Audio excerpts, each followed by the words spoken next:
It was Matt Hancock's third attempt yesterday to present his version of events at the COVID inquiry, and it was a masterclass in doublespeak, evasive manoeuvring, selective contrition. His claim that the NHS was never overwhelmed rings hollow in the face of the harrowing testimony from bereaved families, evidence of PPE shortages, and reports of overwhelmed staff forced to make life and death decisions under impossible conditions, and Hancock's insistence that people got treated seems less like a reassurance and more like an indictment of his detachment from the grim realities on the ground while he was probing away in his stationery cupboard. I'm going to avoid any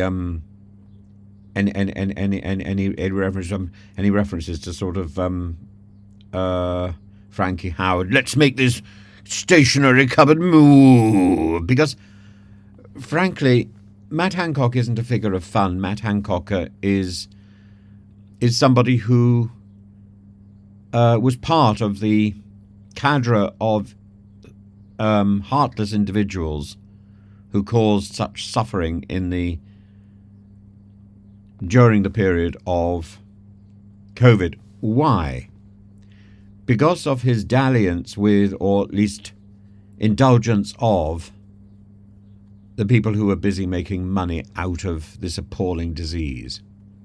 His acknowledgement of, quote, mistakes, such as restrictions on funerals and the shielding program, came across as too little too late. Likewise, his defence of the infamous Nightingale hospitals as a necessary insurance policy failed to address their minimal utility and the resources they consumed. Hancock's repeated refrain about limited decision-making power because of the NHS England's independence conveniently overlooked the fact that he was Secretary of State for Health, responsible ultimately for the system's readiness and response. And yes, I know the NHS England's office is intimidating, and nobody sort of gets in there. It's like some sort of black slab that is impenetrable in the heart of London. And it's full of the bureaucrats who run the NHS. Not the bureaucrats who run the individual trusts, but the bureaucrats on top of them, because it's bureaucracy on top of bureaucracy on top of bureaucracy. And they're all self-serving, onanistic wretches who are busy polishing their pens, or at least that's what they call it. And it's a disgrace that we have these people managing and supervising and taking money from the doctors, the surgeons, the nurses, the cleaners who actually do the work. So yes, if Hancock wants to say, I'm sorry, I couldn't do anything because NHS England was in the way, yes, he's right in the way, but so is he. So is he. He's in the way as well. NHS England is a little bit like the stationery cupboard.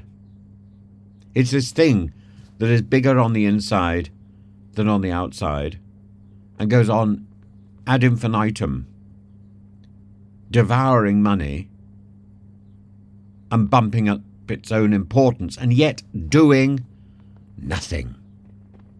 Doing nothing. Now, I've had the privilege of looking into NHS England because I've had the privilege of talking to whistleblowers and people like Doctors for Justice, or Justice for Doctors, I can't remember which way around it is, and seeing something about how this thing works. And I'm appalled. It's not the only aberration in our country, but it's one of the bigger ones. And that is a canker that is endlessly replicating. And it needs to be removed. It does no good. So the inquiry's focus yesterday, actually, not today. The inquiry's focus yesterday was on structural racism in the NHS and disproportionate COVID-19 deaths among ethnic minority care workers. And that was perhaps the only moment where Hancock appeared somewhat reflective, yet even here his solutions, calling for colourblind HR policies, betrayed a fundamental misunderstanding of structural inequity. Hancock's performance was more like an attempt to defend his legacy than to provide meaningful insights for future pandemic preparedness.